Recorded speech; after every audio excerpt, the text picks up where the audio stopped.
ഇപ്പോൾ മറ്റൊരു അപകട വാർത്ത വരുന്നത് പാലക്കാട് ചന്ദ്രനഗറിലാണ്. അവിടെ ലോറികൾ കൂട്ടിയിടിച്ചു. കോയമ്പത്തൂർ ഭാഗത്തു നിന്ന് വരികയായിരുന്ന പാഴ്സൽ ലോറിയും എതിർദിശയിൽ വന്ന ടോറസ് ലോറിയുമാണ് ഇടിച്ചത്.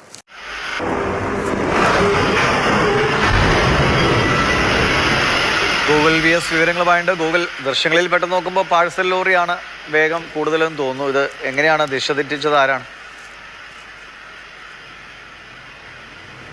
ഇന്ന് രാവിലെയാണ് ഈ സംഭവം ഉണ്ടായത്. ഇതിൽ ഡ്രൈവർ ഉറങ്ങിപ്പോയതാണെന്നാണ് പ്രാഥമികമായ നിഗമനം. കോയമ്പത്തൂരിൽ നിന്ന് തൃശ്ശൂർ ഭാഗത്തേക്കാണ് ഈ പാഴ്സൽ ലോറി വന്നിരുന്നത്. എതിർദിശയിൽ ടോറസും പോയിരുന്നു.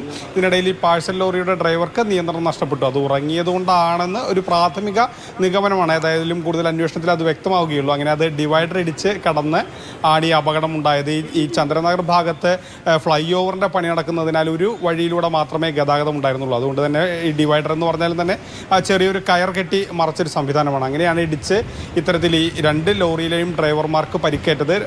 ഒരാളുടെ കൈക്കും മറ്റൊരാളുടെ കാലിനുമാണ് പരിക്കേറ്റത്. രണ്ടുപേരെയും ജില്ലാ ആശുപത്രിയിലേക്ക് മാറ്റിയിട്ടുണ്ട്. ഇപ്പോൾ അവരുടെ നിലയിൽ ആശങ്കപ്പെടേണ്ട സാഹചര്യം ഇല്ല എന്നുള്ളതാണ് മനസ്സിലാക്കാൻ കഴിയുന്നത്. ഏതായാലും വലിയൊരു അപകടമാണ് പാലക്കാട് ചന്ദ്രനഗർ ഇന്ന് രാവിലെ ഉണ്ടായത്. എന്തായാലും രണ്ടുപേർക്കും അങ്ങനെ ഗുരുതരമായ സാഹചര്യമില്ല എന്നത് ആശ്വാസമാണ്. പക്ഷേ ദൃശ്യങ്ങൾ കണ്ടാൽ പെട്ടെന്ന് ഭയന്നു പോകും. വശം തെറ്റിച്ചു വന്നത് പാഴ്സൽ ലോറിയാണ്. സാധ്യത എന്നതാണ്. പാഴ്സൽ ലോറിയും ടോറസ് ലോറിയും തമ്മിലാണ് കൂട്ടിയിടിച്ചത്.